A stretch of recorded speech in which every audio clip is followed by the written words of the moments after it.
cuando nos damos cuenta que no podemos hacer absolutamente nada. Hay personas que se han dejado de hablar exclusivos de gente rica que se siente pobre. Que Dios los guarde y los bendiga. Bendito domingo, bendito día que hizo el Señor para gozarnos en su palabra. Bienvenidos todos los que están acá. Qué alegría ver un par de rostros acá. Me alegra muchísimo, de verdad. Me alegra verlos a todos, pero en especial a todos nomás.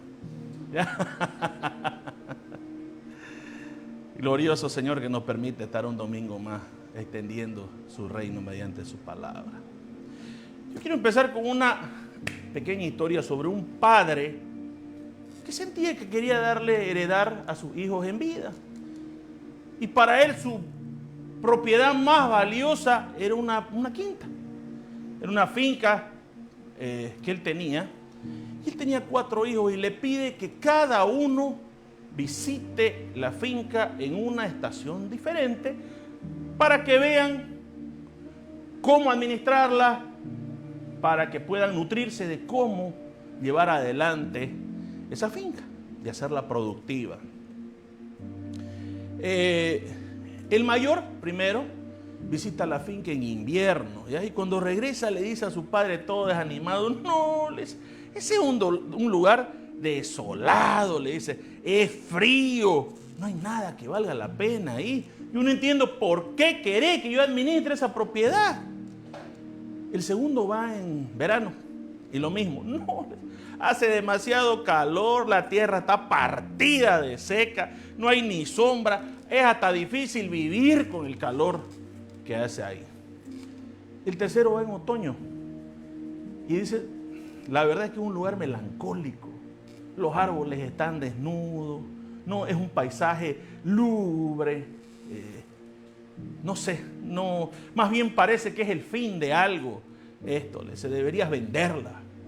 Pero el cuarto hijo va en primavera y le dice cuando vuelve: papá, eso es hermoso, está lleno de flores, de mariposas, de aves, la naturaleza brilla en cada rincón, es impresionante lo fértil que es la tierra, sin duda este lugar es hermoso, es un tesoro, le dice. Misma tierra, mismo lugar, diferentes estaciones. Lo mismo sucede con la vida. Ese campo es como nuestra vida. Hay momentos de frío, hay momentos de sequedad, hay momentos de belleza y plenitud, pero hay momentos de dificultad y esfuerzo también. Hay momentos de despedida, hay momentos de cambio. Ninguna temporada dura para siempre, por buena o mala que sea. No dura para siempre. ¿Qué clase de mentiroso sería yo si les dijera que la vida es y vivieron felices para siempre? ¿Qué clase de embustero sería si no les advirtiera que vamos a pasar por distintas temporadas? Unas buenas, otras más difíciles. Sería un fraude de verdad si de aquí del frente yo les dijera que todo va a ser una eterna primavera en nuestra vida y que nunca vamos a tener problemas en la salud, que nunca vamos a tener problemas en la finanza, que nunca vamos a tener problemas en nuestras relaciones. Eso es una mentira. Ese famoso "y vivieron felices para siempre" solo pasa en Disney, donde la historia termina justo cuando se casan, ¿no? Y ahí vivieron felices para siempre. Pero ¿qué pasa después? ¿Qué pasa cuando el príncipe y la cenicienta tienen que pagar la factura? ¿Qué pasa cuando tienen que criar los hijos? ¿Qué pasa cuando ellos tienen que afrontar la vida real? Nadie cuenta esa parte porque es más bonito cerrar con un beso y con la música romántica de fondo. Pero la realidad es otra. Toda relación, sea con la pareja, sea con la iglesia, sea con nuestra economía, sea con la familia, va a atravesar primavera, pero también va a atravesar invierno. Hay momentos de gozo y de celebración, pero también hay temporadas de lucha, de dolor y de esfuerzo. Y no entender esto es desconocer lo que dice Salomón, lo que escribió Salomón en Eclesiastés 3, que dice: todo tiene su tiempo y todo lo que se quiere debajo del cielo tiene su hora. Hay tiempo para reír, tiempo para llorar, tiempo para sembrar, tiempo para recoger lo sembrado, tiempo para nacer, tiempo para morir, y así enumera 28 diferentes temporadas que tenemos. Porque así es la existencia del ser humano, cristiano o no. Es un constante cambio. Estamos en un constante cambio. Y si no entendemos que la vida es un ciclo de temporadas, con certeza que vamos a sufrir, y mucho, no un poquito. Y uno de los grandes problemas que pasamos es que nos aferramos demasiado a lo que fue. Nos aferramos demasiado al pasado, a cómo eran las cosas antes, y eso nos destruye. Nos hemos acostumbrado a ser felices en diferido, ¿se dan cuenta? ¿Ah? Ahora anhelamos lo que había antes, a quienes teníamos antes, cómo éramos antes, y cuando lo teníamos no valorábamos, ni lo entendíamos siquiera, y no sabíamos lo felices que éramos en ese momento. Entonces hoy el ser humano vive en diferido, pues siempre se pone a recordar con nostalgia y piensa que fue más feliz en otra época. Y el no saber ser felices en cada temporada muchas veces nos lleva a quedarnos anclados en ella. Un adolescente no quiere crecer y cree que puede quedarse en su zona de confort jugando videojuegos por horas y durmiendo hasta la hora que le dé la gana. Sí o sí va a enfrentar problemas serios después cuando sea adulto, porque no quiere dejar esa temporada. Y ni hablar de las personas que ya son adultas y se portan como niños. Es una vergüenza. Por eso Pablo dice, y dejó claro en la palabra, dice, cuando yo crecí, dejé las cosas de niño. Y fijémonos bien, no dice el niño me dejó, sino yo dejé al niño. Porque ¿quién no quisiera ser un niño durante toda su vida sin responsabilidades, sin actitudes que tienen que llevarnos a ser de verdad adultos, a enfrentar la vida y las temporadas? Tiene que llegar un momento en el que uno tiene que decir, ya está, esta etapa terminó y es tiempo de madurar. No puedo seguir como un zombie, aislado, pasando horas en la tele cuando hay una familia que alimentar. No podemos seguir dándonos el lujo de ver maratones de series a cualquier hora y después faltar al trabajo, faltar a la universidad, faltar al colegio. Uno no puede. Yo no me imagino a alguien diciéndole, ay mamá, me duele la uña, no quiero ir al trabajo, llama a mi jefe. ¿Ah? Hay momentos para cada cosa. Hay temporadas para descansar, pero hay temporadas de responsabilidad y esfuerzo, tanto en la vida cotidiana como en nuestra vida espiritual.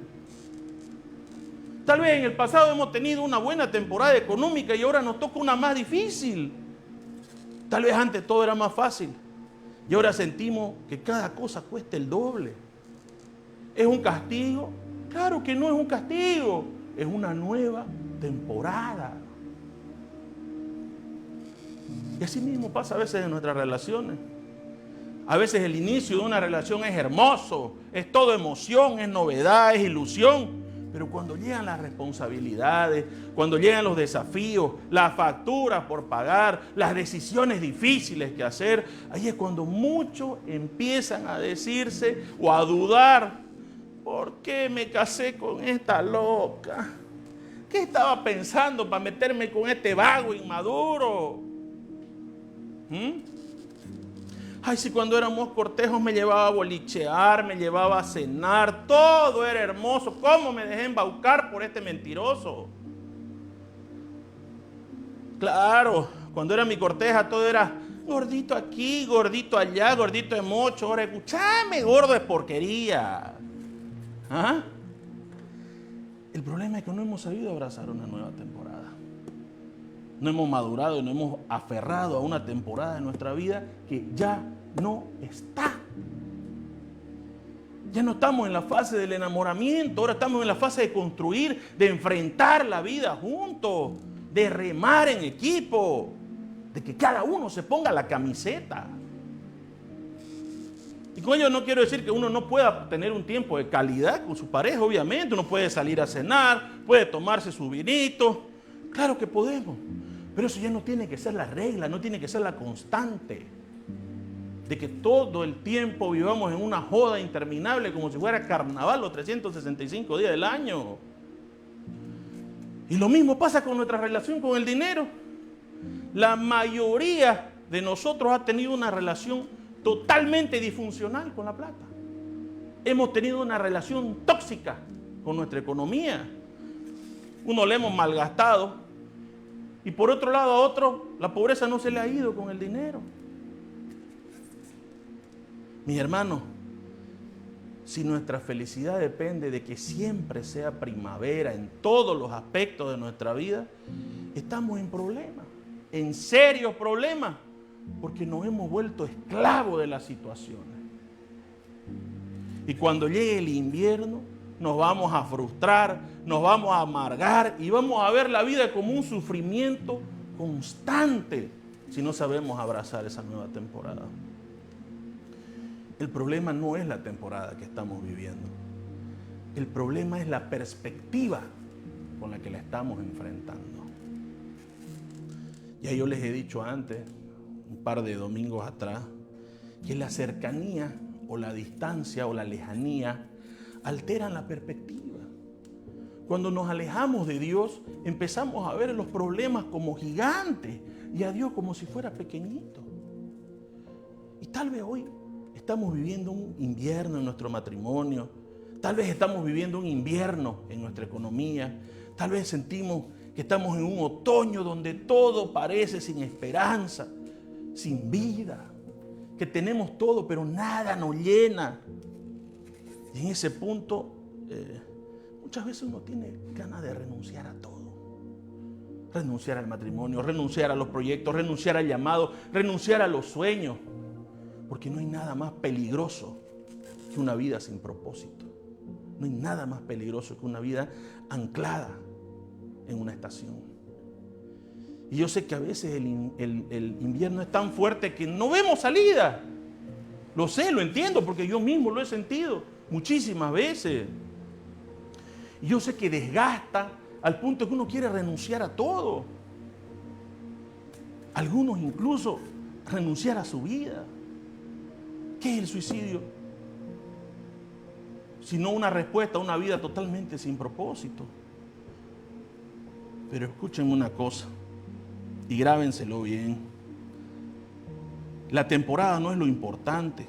La temporada no debe controlar mi vida ni mis sentimientos. ¿Alguien se puso a pensar cuál es la diferencia entre una emoción y un sentimiento? La diferencia radica en el tiempo que permanece en nosotros. La emoción y el sentimiento. Cuando yo digo amo a mi hijo, es un sentimiento, porque estoy expresando un sentimiento continuo, estoy expresando algo que es continuo, que permanece en mí.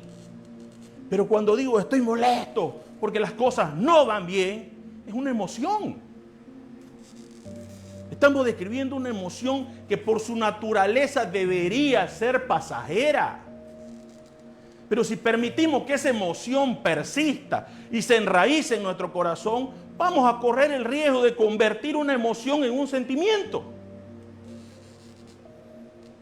Y nos vamos a condenar a vivir enojados y disconformes, porque hemos dejado que esa emoción, que debe ser pasajera, se quede en nosotros. Es por eso que el Señor dice, que Dios nos instruye, o que le dijo Pablo a los Efesios: enójense, tienen derecho, pero no permanezcan enojados, no se vayan a dormir bravos, no permitan que eso se convierta en un sentimiento. Y esta instrucción que le dio Pablo a los Efesios es vital, porque nos alerta sobre el peligro de transformar una emoción temporal, pasajera, momentánea, en un sentimiento permanente. Y darle más importancia a las temporadas de lo que realmente tiene, puede causar que nuestras emociones justamente degeneren en eso, en sentimientos. Y mientras escribía esta palabra, iba desarrollando el tema, yo sentí una punzada en el corazón. Gracias a Dios no era un infarto, ¿ya? Lázaro aquí lo sabe, el Señor lo ha sacado ya, lo ha librado de un infarto, ¿no? Sino que Dios quería poner en sintonía mi mente con mi espíritu. Y de verdad lo hizo. Yo estoy pasando hoy un invierno muy crudo en mi vida. No en mi relación, creo que estoy en lo mejor. Nunca me había sentido tan feliz con mi matrimonio, con mi familia. Pero sí en otro aspecto de mi vida. Y le dije al Señor, le pedí al Señor que me dé claridad. Que por favor necesitaba claridad. ¿Dónde puedo encontrarla, papá, en tu palabra? Por favor. Y Dios me llevó a leer otra vez la historia de Simón Pedro. La mayoría de nosotros la conocen, ¿no? Jesús lo encuentra cuando él era pescador y le dice, vení conmigo, Simón. Él deja las barcas y él le dice, yo te voy a hacer pescador de hombres. Pedro dejó todo y lo siguió. Pero después de 3 años, cuando arrestan a Jesús, Pedro lo niega 3 veces. Y estaba lleno de vergüenza, de frustración, de resentimiento. Y se vuelve a su barca. Regresa a hacer lo que él pensaba que era lo único que sabía hacer. Yo pienso que el mismo Pedro se habrá dicho, todo esto fue en vano. Ya no sirvo yo para esto. No sirvo ni para vivir, no sirvo para el ministerio, no sirvo para nada. Yo mejor me vuelvo a pescar y me olvido de todo. Pero Jesús resucita. Y lo primero que hace es hacer lo que aún ahora sigue haciendo. Va a buscar a los suyos. Va a buscar a quienes le pertenecen. Y Pedro está en el agua cuando de repente escucha una voz desde la orilla. ¿Qué hacen, tropa de loquillo? ¿Pescaron algo? Y nadie reconoció quién hablaba. No nos olvidemos que Jesús cuando resucita ya no tenía la misma apariencia. Pero lo que menos imaginaban, o lo que menos imaginó Pedro, era que el traicionado estaba yendo a buscar al traidor. Y ellos contestan, Nancy, mi bro, tercero, pesca. Y Jesús le dice, echen la red del otro lado. Y cuando le hicieron, la red se llenó de peces.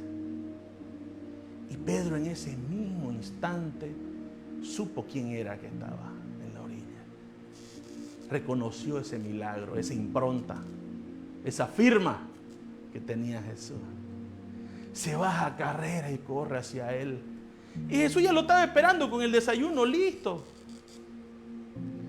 Y ahí en esa playa Jesús le dice a Pedro, le hace a Pedro una serie de preguntas que yo creo que terminan resumiéndose en la frase que le da el título a este mensaje. Y es la pregunta que nos quiero hacer a todos hoy. ¿Qué te pedí que hicieras? Pedro, ¿qué te pedí que hicieras? Es que estaba dolido, es que me sentía devastado, el invierno me estaba consumiendo. Pedro, ¿qué te pedí que hicieras? No le dijo, ¿por qué me traicionaste? No le dijo, ¿por qué te volviste a pescar? No le reprochó nada. Simplemente le recordó su llamado. Y esa es la pregunta que Jesús nos hace hoy a todos nosotros. ¿Qué te pedí que hiciera? Tal vez en medio del invierno muchos nos hemos desviado del propósito. Tal vez como Pedro nos hemos alejado porque sentimos que no estamos a la altura de un ministerio, que no estamos a la altura de seguir al Señor. Tal vez volvimos a lo que conocíamos porque nos hace sentir seguros, porque pensamos que es lo único que sabemos hacer. Pero Jesús viene a la playa de nuestra vida hoy y nos pregunta, ¿qué te pedí que hiciera?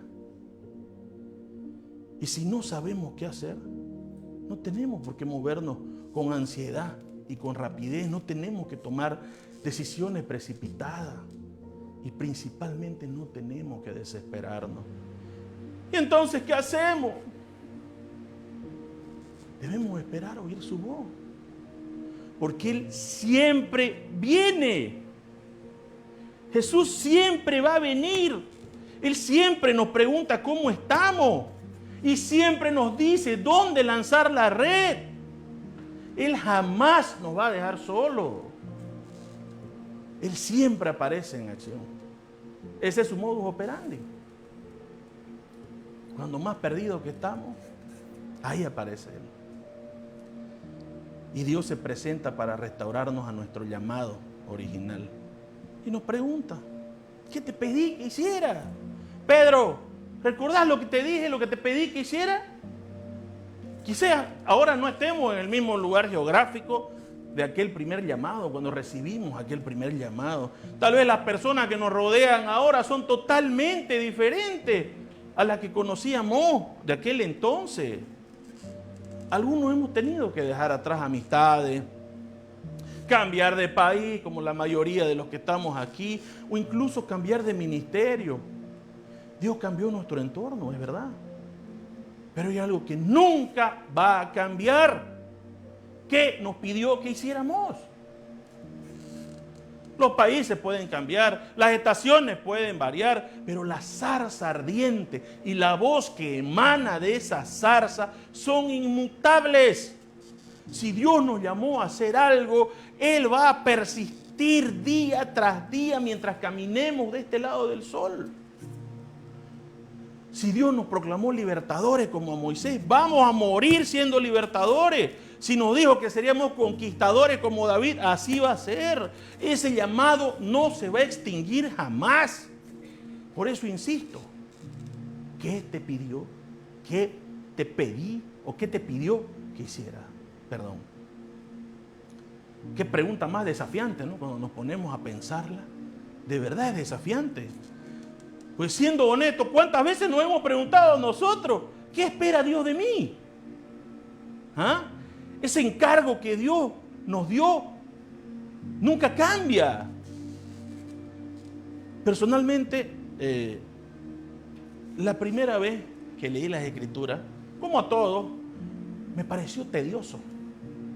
Me pareció todo codificado, difícil de entender, difícil de leer. Hasta que estaba leyendo Génesis 5. Y estaba en la lista de los nombres, ¿no? Y decía, y vivió Enos y engendró a Cainán, digamos, ¿no? Y vivió tal y engendró a tal y fueron tantos sus años y murió. Y estaba empezando a cabecear cuando de repente un versículo capturó mi atención. Y sentí una curiosidad ardiente de verdad. Y está en Génesis 5, 23, 24. Gracias por el spoiler, mi amor.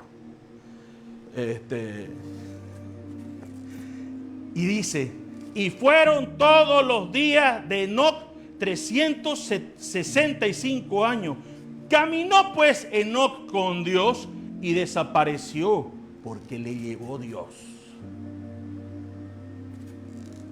Y desde ese momento yo supe que yo también quería caminar con Dios. Al principio estaba motivado por la idea de no experimentar muerte. Porque aquí dice, Enoc y desapareció porque le llevó, no experimentó muerte. Pero pronto mi deseo se transformó en algo más profundo.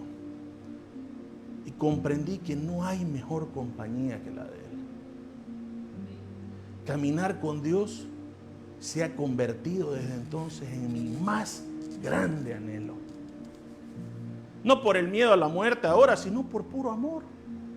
Por el deseo de estar en la presencia constante del único que puede llenar completamente mi alma. A veces me atrapan las quejas por babosadas. Yo sé que hay quienes se quejan por causas grandes, ¿no? Por el progresismo. Y babosadas más grandes todavía, ¿no?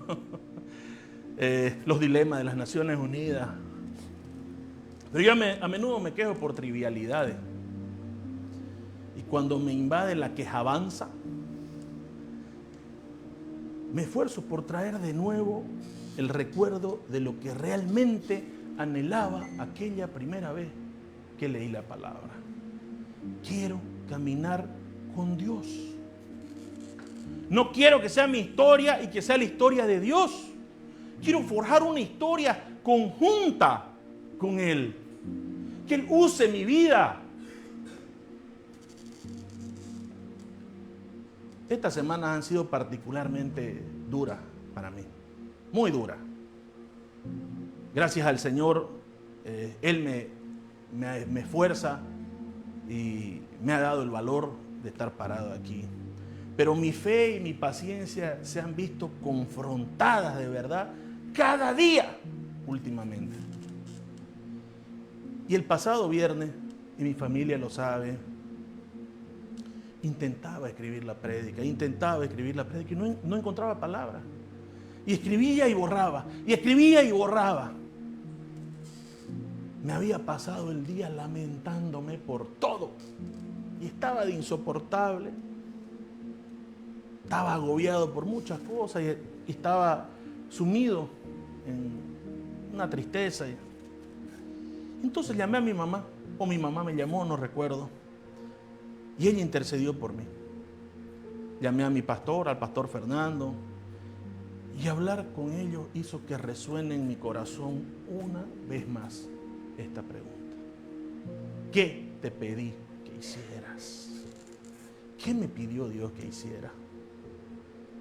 Aunque pensaba que era mi deseo, ese primer deseo que tuve, en realidad era el deseo de Él también.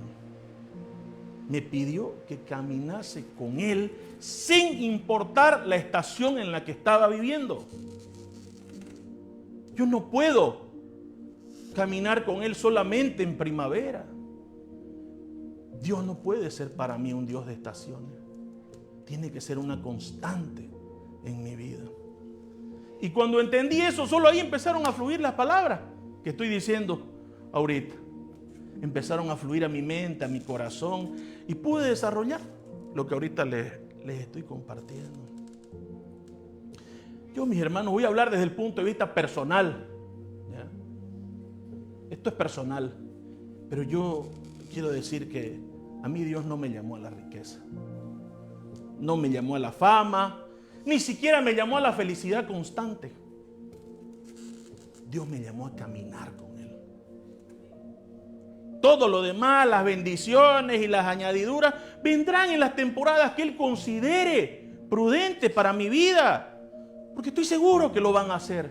Pero cuando Él así lo vea prudente. Y esto me hace pensar de verdad que cuando Dios los llamó a ustedes, cuando Dios llama, no pide que nos afanemos por todo, que trabajemos como bestias sin día de reposo, que antepongamos cualquier compromiso mínimo antes de congregarnos, porque eso es lo más común. De hecho, ¿qué fue lo que dijo? Por nada estéis afanosos. Eso fue lo que dijo. Es más, quiero ir más allá. Yo estoy convencido de que lo único que Dios realmente nos pide es que caminemos con Él. Que sigue diciéndonos lo mismo que le dijo a los discípulos que caminaron con Él en carne y hueso cuando los llamó. Vengan y síganme. Y a veces Él nos encuentra lanzando las redes sin cesar, pero sin éxito. Devastado porque los peces que hemos sacado apenas y son suficientes. Pero estoy seguro de que nos dice, yo no te pedí eso. No te pedí que vivieras estresado. No te pedí que persiguieras riqueza sin descanso. No te pedí que le des prioridad a todo y que a mí me dejes de último. Te pedí que me siguieras. Te dije y aún te digo que mi carga es ligera, que mi yugo es fácil. ¿Por qué te cuesta seguirme? Y no es que las riquezas sean malas, por favor, no me van a malentender, ¿ya? En lo absoluto. Pero es crucial de que tengamos la capacidad de diferenciar lo que es útil de lo que es realmente valioso. Miren para acá. El dinero es útil y obviamente es necesario en nuestra vida.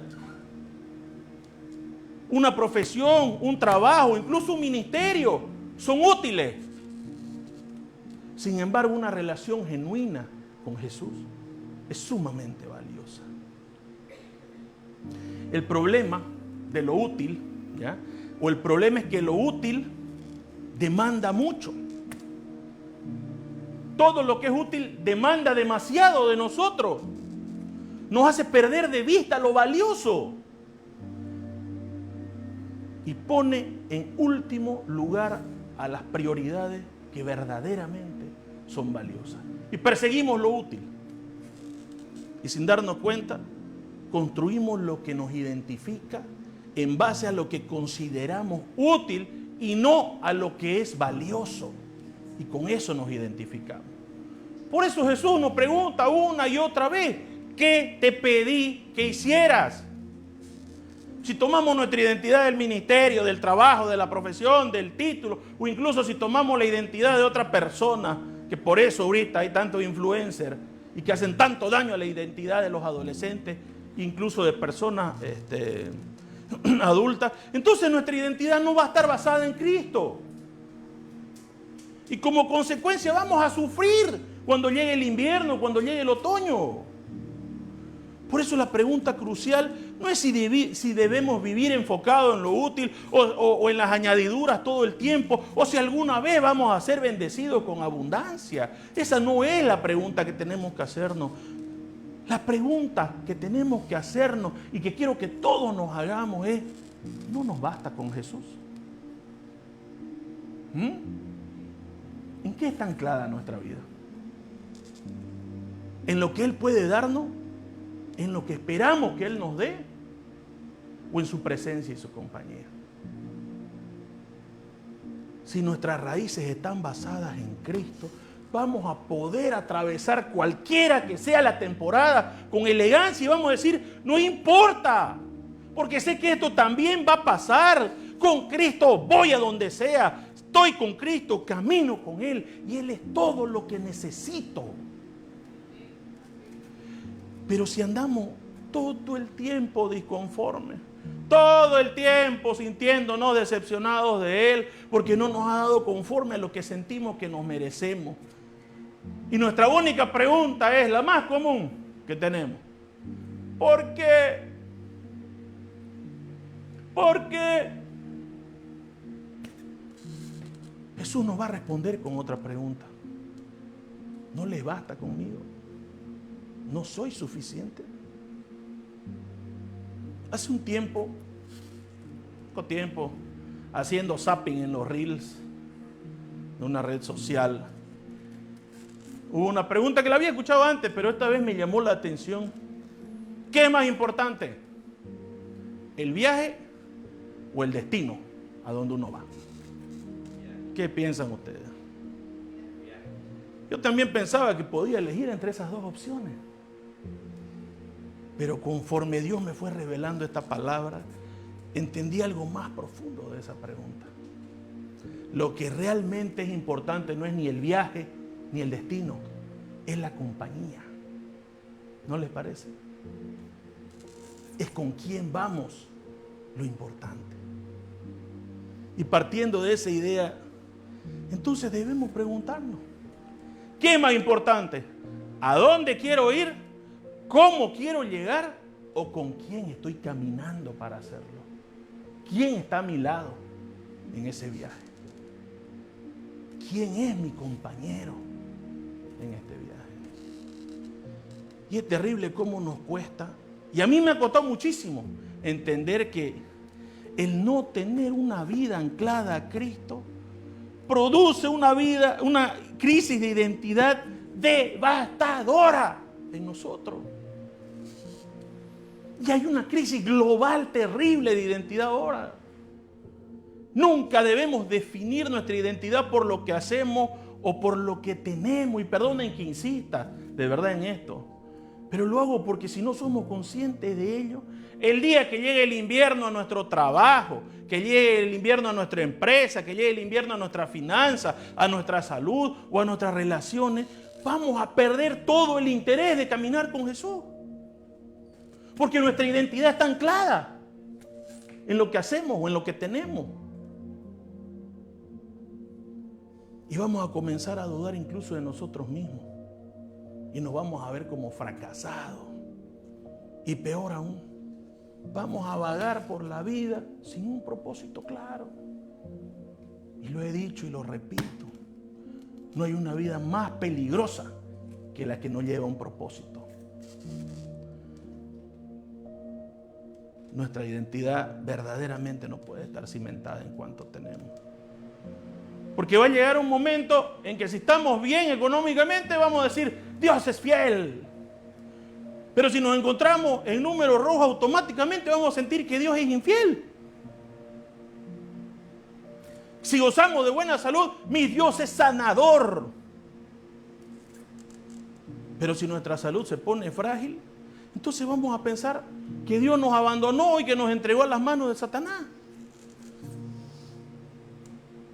En las temporadas difíciles, en las estaciones duras, en estos desiertos de la vida donde pasamos de ser simplemente un carbón a ser un diamante.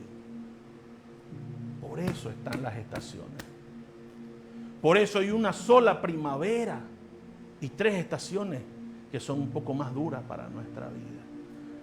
Porque Dios quiere que pasemos de ser carbón a ser diamante. Amén. Es en el desierto donde somos entrenados, donde somos equipados.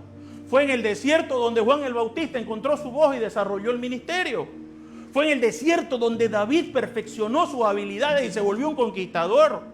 Moisés fue formado en el desierto y allí fue donde el Señor le habló. El pueblo de Israel pasó 40 años en el desierto transformándose de esclavo a guerrero, forjando su carácter, porque la tierra prometida debía conquistarse con guerreros, no con esclavos.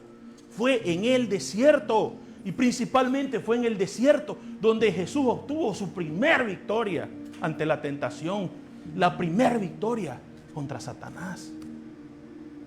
Mi hermano, yo hoy día bendigo nuestro desierto y no digo que debamos permanecer ahí por siempre, no me malentiendan, por favor. Puede parecer doloroso, puede parecer solitario, pero no se olviden, el Señor sigue caminando con nosotros. Nos sigue diciendo, bástense de mi gracia, mi poder se perfecciona en su debilidad. Es en el desierto que su poder se perfecciona en nosotros. Y es justo ahí donde aprendemos a depender única y exclusivamente de Él. ¿Se han puesto a pensar alguna vez? Quiero que seamos honestos con nosotros mismos. ¿Qué piensa Dios acerca de que siempre querramos algo de Él? Que siempre deseemos más y más y más y más. Y que no nos baste con su presencia. Que Él mismo no nos baste, que Él no sea suficiente para nosotros nunca. ¿No sería una relación de conveniencia en lugar de una relación de amor genuina, basada en el amor mutuo? El que siempre querramos más. No piensen ni por un segundo que no tenemos el derecho ni la autoridad a anhelar cosas mejores. Lo tenemos, claro que sí. Tenemos derecho a anhelar buenas relaciones, buena salud, buena economía, lo tenemos. Pero ¿qué pasaría si Jesús se encontrara ahora con nosotros como se encontró con Pedro en aquella playa? Y diga, Fabio, Jorge, Chichi, Cristian, Luis, Fernando, ¿Qué pasaría si dijera, me aman más que su finanza? ¿Me aman más que a la plata? ¿Me aman más que a su reputación? ¿Me aman más que a la vergüenza? ¿Me aman más que a su trabajo? ¿Me aman más que lo que pueden tener de mí? Cuando él se encontró con Pedro, no le preguntó por su pasado, ni por sus errores, ni cómo estaba en sus finanzas siquiera. No le dijo, Pedro, ¿cómo anda el bolsillo, papá? Lo único que le preguntó fue, y lo primero que le preguntó fue, si todavía lo amaba. Simón, ¿me amas? Le preguntó. Le preguntó qué hay o qué había en su corazón, no cómo estaba su situación. Y lo mismo nos pregunta hoy, ¿qué hay en nuestro corazón? ¿Qué verdaderamente tenemos en nuestro corazón? ¿Qué nos pidió Cristo que hiciéramos? Él entiende perfectamente que necesitamos pescar para vivir. Claro que lo entiende. Si no, ¿por qué le habría llenado la barca a Pedro si no lo entendiera? Claro que le entiende. Pero el problema es, ¿por qué la pesca tiene que ser nuestra prioridad? ¿Por qué siempre buscamos más y más y más y más y nunca nos satisfacemos? ¿Cuándo nos vamos a dar cuenta que nuestra barca ya está llena? Hace tiempo. ¿Pueden fijar si está bien el audio, por favor?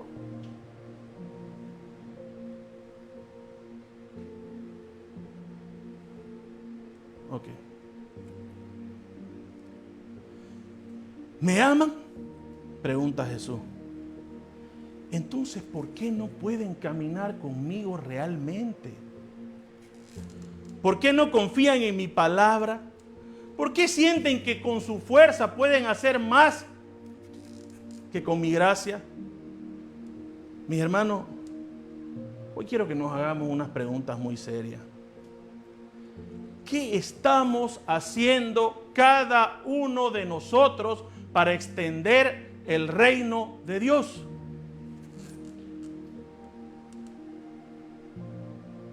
¿Qué estamos haciendo?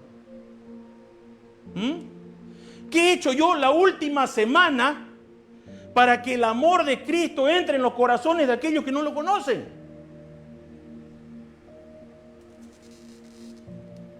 ¿Cuándo fue la última vez que sentí la voz de Dios llamándome y diciendo, llama a tu hermano? Él necesita una palabra, necesita tu ayuda.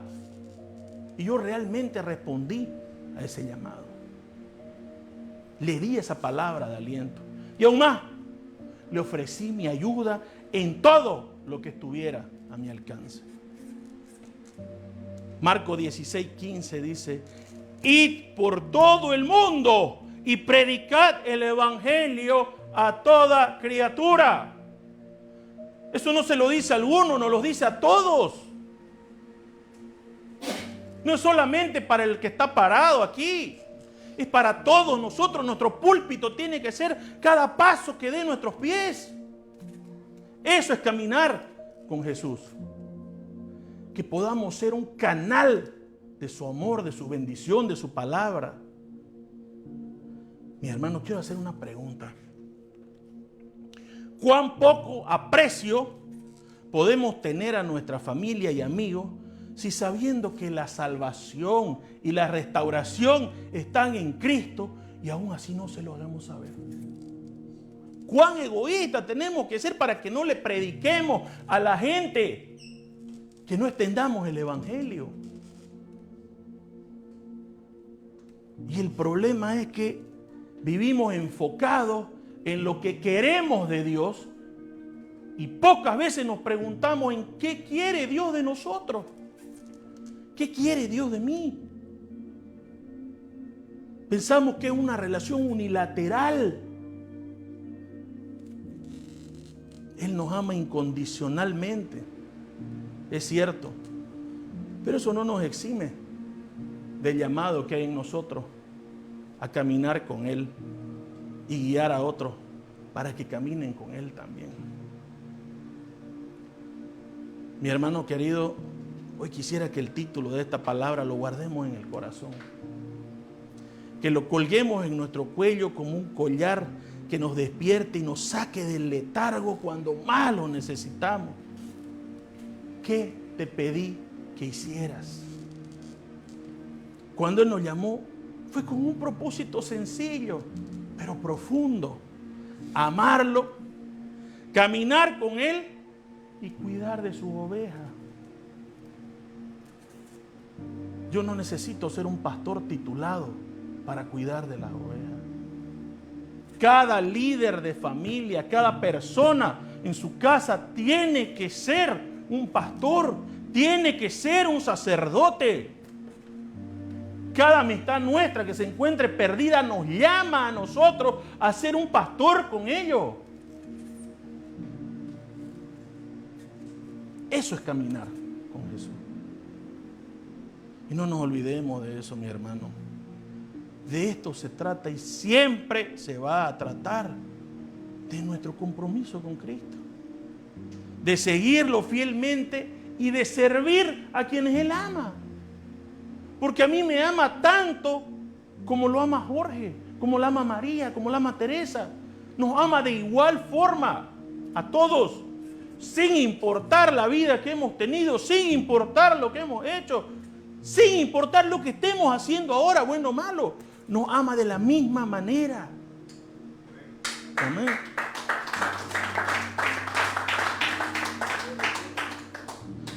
Ahora, yo quiero preguntarles algo que con certeza nos va a confrontar. Nos va a confrontar y mucho. ¿Qué pasaría? Y escuche bien. ¿Qué pasaría si el Señor nos preguntara hoy? ¿Y si lo perdieran todo? Si desapareciera todo, excepto yo, ¿les bastaría con tenerme solo a mí? Si de repente desapareciera la casa, desapareciera la riqueza, desaparecieran personas que amamos, incluso ese auto que tanto nos gusta, ¿nos bastaría con el Señor? Qué pregunta, ¿no? Y antes de que respondamos de verdad rápidamente, debemos pensar bien y ser brutalmente honestos con nosotros mismos. Porque es una pregunta que cala en lo hondo del alma. Y no vamos a dar un amén sin pensarlo, solo por darlo. Porque tenemos que pensar en lo más profundo de nuestro ser. Si es que solo nos bastaría con Él. Si es que solo nos bastaría su presencia. ¿Saben qué, mi hermano? Si sentimos que Él no es suficiente para nosotros, no nos sorprendamos si en un momento comienza a podar cosas en nuestra vida. Y no pensemos que es un castigo, que es una prueba. Porque Él va a cortar cosas que nosotros consideramos más importantes que su presencia y que su amor. Esas cosas que a veces sin darnos cuenta idolatramos y que creemos que son bendiciones cuando son simples añadiduras. Yo quiero decirles algo. No es porque Él sea cruel que lo hace. No es porque sea cruel que Él a veces poda nuestra vida. Es porque nos ama. Y Él anhela que lo amemos más allá de todo. Que lo sigamos no por lo que nos da, sino por quien Él es. ¿Cuántas veces hemos dicho o en cuántos lugares hemos visto: todo lo puedo en Cristo que me fortalece? ¿Cuánta gente tiene tatuado eso? ¿Cuánta gente tiene en el sticker, en ese versículo adorna casi todas las casas de quienes creemos, de quienes somos creyentes, ¿no? Pero yo me pregunto, ¿verdaderamente todo lo podemos en Él? ¿O simplemente esperamos todo de Él?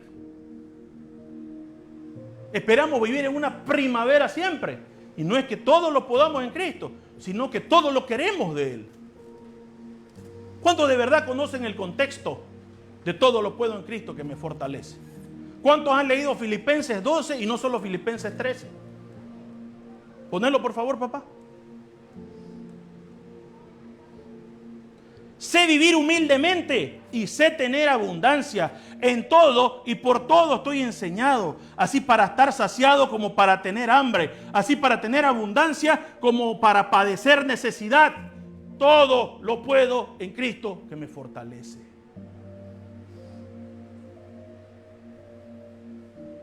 ¿Estamos de verdad capacitados para vivir en abundancia, para vivir en escasez, para pasar hambre, para tener el plato lleno y decir todo lo puedo en Cristo que me fortalece? Eso es todo lo puedo en Cristo que me fortalece. El saber atravesar cualquier estación de nuestra vida sabiendo que Él nos fortalece, que nos bastamos de su gracia. Mi amado hermano, si nos quedamos con algo de hoy, de que sea de verdad que nuestra fe y nuestra relación con Dios no son solo para temporadas de conveniencia, ni solo cuando esperamos recibir algo a cambio. La verdadera fe, la fe que busca Dios en nosotros, es la que persiste incluso cuando las estaciones son duras, cuando no hay promesas de cambio inmediato ni recompensas visibles en el horizonte. Esa es la fe verdadera. Esa es la fe de resurrección, no esa fe preventiva. Yo sé que me va a ir bien, yo sé que todo va a estar bien, yo sé que está bien tener esa fe, pero esa fe tiene que ir más allá, porque cuando nos va mal, cuando llega el invierno, esa fe se derrumba y nos derrumbamos nosotros. Nuestra fe tiene que ir más allá de lo que creemos que no va a pasar. Nuestra fe tiene que ir incluso más allá cuando ya pasó, saber que Dios está con nosotros y que eso nos tiene que bastar. En nuestra caminata con Dios la pregunta, ¿qué te pedí que hiciera? No busca una respuesta llena de acciones espectaculares, ni grandes revelaciones, ni noches de sanidad, que son espectaculares, que son muy buenas. Pero esa pregunta que nos hace, simple busca una constancia en lo pequeño. Busca que seamos fieles en lo cotidiano. Una perseverancia que no dependa de las estaciones que pasamos en nuestra vida, sino una relación de profundidad y una relación personal que mantengamos con Cristo. Por tanto, no veamos a Dios como un medio para pasar del invierno a la primavera, sino como un compañero fiel que nos llama a vivir en integridad y propósito cada estación, sabiendo que nuestro amor y nuestra identidad descansan en Él y no en las circunstancias que nos rodean. Hoy, después de que el servicio termine, y mientras regresamos a nuestras casas, o quienes ya están en ella, o quienes nos están mirando por las redes sociales, llevemos esta verdad en nuestro corazón. No es la estación la que define nuestra relación con Dios. No puede ser. Sino nuestra decisión de mantenernos fieles a Él sin importar lo que enfrentemos. Que nuestro caminar con Dios de verdad sea una respuesta continua y fiel a esa pregunta que nos hace cada día. ¿Qué te pedí que hicieras? Que caminemos con Él. De verdad quiero que esta palabra resuene en lo más profundo de nosotros y que nos impulse a vivir. Que no determinará nuestro amor ni nuestra fidelidad nunca más, Señor, que caminaremos con usted todo el tiempo que nos quede de este lado del sol, Señor. Bendigo a este pueblo, bendigo a este remanente, Señor, en el nombre de Jesús. Amén y amén. Nos vemos el próximo domingo.